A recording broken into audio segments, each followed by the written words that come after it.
Actually আমাদেরকে এক জায়গায় দুপুরবেলা নিমন্ত্রণ আছে, খেতে ডেকেছে।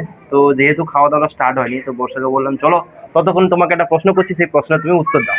ঠিক ঠিক আছে? আছে, আচ্ছা বলো দেখি, বলো। 13 থেকে 13 বাদ দিলে জিরো না থেকে কি থাকবে? 13 থেকে 13 বাদ দিলে। বাদ দিলে আচ্ছা, বাদ 13, দিলে। হ্যাঁ 13 থেকে 13 বাদ দিলে জিরো না হয়ে আর কি হতে পারে? আর কিছুই হবে না, জিরোই তো হবে।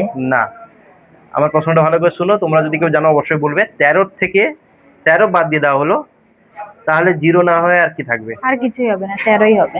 হুম? 13ই হবে। 13 থেকে জিরো বাদ দিলে, 13 বাদ দিলে কি হবে? জিরো হবে না? জানি না, জানো আমার না? ঠিক আছে। তোমরা যদি জানো অবশ্যই কমেন্ট করবে। 13 থেকে 13 বাদ দিলে আর কি থাকে? কিছুই থাকবে না, জিরো না হয়ে আর কি থাকে? জিরোই হবে। জিরো হবে না, ঠিক আছে। তোমরা অবশ্যই কমেন্ট করে জানিয়ে দিবে, তাই তো?